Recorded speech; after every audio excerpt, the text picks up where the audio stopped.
Islamic প্রেরণা। আল্লাহ গরিব কেন সৃষ্টি করলেন? কপালের দোষ না আল্লাহর হিকমত? আসসালামু আলাইকুম ওয়া রাহমাতুল্লাহ।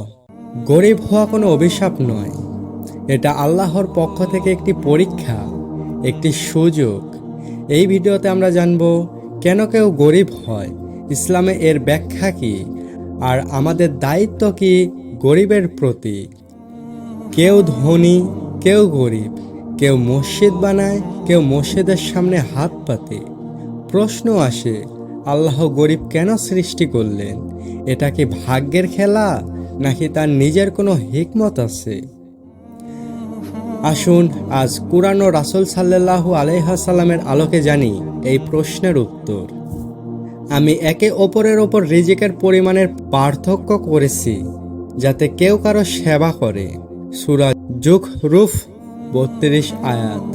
আল্লাহ ধন সম্পদকে বন্টন করে জ্ঞান, প্রজ্ঞা ও পরীক্ষার উদ্দেশ্যে। যে গরিব সে শুধু নিজের নয়, সমাজের সব মানুষের জন্য এক পরীক্ষা। ইসলামে পূর্বজন্মের পাপ, কর্মফল এসব সবই ভুল ধারণা। একজন গরিব মানুষ হতে পারে আল্লাহর কাছে সবচেয়ে প্রিয়। রাসূল সাল্লাল্লাহু আলাইহি ওয়াসাল্লাম নিজেও এতিম ছিলেন, গরিব ছিলেন, কিন্তু তাকে আল্লাহ বানালেন সর্বোচ্চ মর্যাদার নবী। রাসূল সাল্লাল্লাহু আলাইহি ওয়াসাল্লাম বলেছেন, আমি গরিবদের ভালোবাসি এবং চাই আমি তাদের সাথেই থাকি। তিরমিজি হাদিস। গরিবরা সবর করতে পারে, দোয়া করে বেশি, আর ধনীদের আগে জান্নাতে যাবে। এটা রাসূল সাল্লাল্লাহু আলাইহি ওয়াসাল্লামের প্রতিশ্রুতি।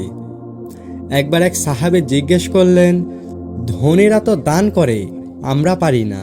রাসূল সাল্লাল্লাহু আলাইহি ওয়াসাল্লাম বললেন, তোমরা কি জানো সুবহান আল্লাহ বলাও সদকা? এটা প্রমাণ করে গরিবরাও আল্লাহর কাছে গুরুত্বপূর্ণ। তারা চাইলে জান্নাতের পথে এগোতে পারে। গরিবদের তুচ্ছ নয়, সহানুভূতির চোখে দেখো। তুমি যদি ধনী হও, গরিবের পাশে দাঁড়ানো তোমার ফরজ। রাসূল সাল্লাল্লাহু আলাইহি ওয়াসাল্লাম বলেছেন, যে ব্যক্তি এক গরিবকে খাইয়ে দেয়, আল্লাহ তাকে কিয়ামতের দিন নিরাপত্তা দিবেন। তো বন্ধুরা, এই গল্প আমাদের বোঝায় যে আল্লাহ কাউকে ছোট করতে গরিব করেন না, বরং কেউ ধৈর্য শিখে, কেউ যেন দান শেখে। তাই সৃষ্টি করেন গরিব ও ধনীকে। তুমি যদি গরিব হও, ঘাবড়িও না, আল্লাহ তোমার পাশে আছেন। আর তুমি যদি ধনী হও, দেখো তুমি পাশের গরিব ভাইটার পাশে আছো কি। তো বন্ধুরা, আজকের ভিডিওটি ছিল এই পর্যন্তই। যদি ভিডিওটি ভালো লাগে তাহলে আমার চ্যানেলটি লাইক, সাবস্ক্রাইব করে আপনিও আমার নতুন চ্যানেলের একজন সদস্য হতে পারেন।